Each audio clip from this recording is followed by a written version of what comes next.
सोलापूर जिल्हा प्रशासनाचा मोठा निर्णय। सुराज्य ग्राम मुक्काम मोहीम सुरू।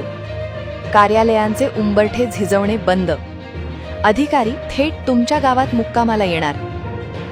सामान्य नागरिक, शेतकरी आणि कष्टकरी बांधवांना त्यांच्या छोट्या मोठ्या कामांसाठी किंवा तक्रारींसाठी आता तालुका किंवा जिल्हा कार्यालयांचे उंबरठे झिजवावे लागणार नाहीत। जनतेच्या समस्या त्यांच्याच गावात सोडवण्यासाठी सोलापूर जिल्हा प्रशासनाने छत्रपती शिवाजी महाराज महाराजस्व अभियानाअंतर्गत सुराज्य ग्राम मुक्काम मोहीम हा अत्यंत महत्त्वाचा आणि नाविन्यपूर्ण उपक्रम हाती घेतला आहे।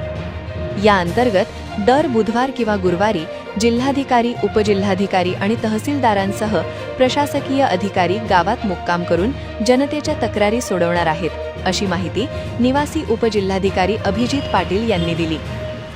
तालुकास्तरीय सर्व प्रमुख अधिकारी आठवड्यातील बुधवार किंवा गुरुवारपैकी एका दिवशी एका गावाला भेट देतील। विशेष म्हणजे हे सर्व अधिकारी रात्री गावातच मुक्काम करतील आणि ग्रामस्थांशी थेट संवाद साधून त्यांच्या तक्रारींचे निराकरण करतील। या अधिकाऱ्यांच्या पथकात तहसीलदार, गटविकास अधिकारी, पोलीस निरीक्षक, तालुका कृषी अधिकारी, तालुका आरोग्य अधिकारी, महावितरणचे उपअभियंता यांच्यासह इतर सर्व महत्त्वाच्या विभागांच्या अधिकाऱ्यांचा समावेश असेल। या मुक्कामाचा खर्च अधिकाऱ्यांनी स्वखर्चाने करावयाचा आहे। गावोगावात जनजागृती। अधिकाऱ्यांच्या मुक्कामाची पूर्वकल्पना ग्रामस्थांना असावी, यासाठी गावात अधिकारी येण्यापूर्वी 2 दिवस आधी मंदिरात, सार्वजनिक ठिकाणी ध्वनिक्षेपकाद्वारे सूचना दिली जाईल।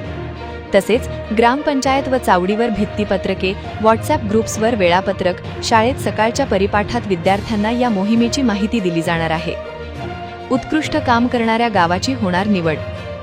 या मोहिमेच्या प्रभावी अंमलबजावणीसाठी दुसऱ्या शनिवारी उपविभागीय अधिकारी तालुका स्तरावर आढावा घेतील, तर चौथ्या शनिवारी स्वतः जिल्हाधिकारी जिल्हा स्तरावर अंतिम अहवाल तपासून त्रुटी निवारण करतील। दर महिन्याला गुणवत्तेचा आढावा घेऊन उत्कृष्ट काम करणाऱ्या गावांची निवड केली जाणार आहे। अभिजित पाटील, निवासी उपजिल्हाधिकारी।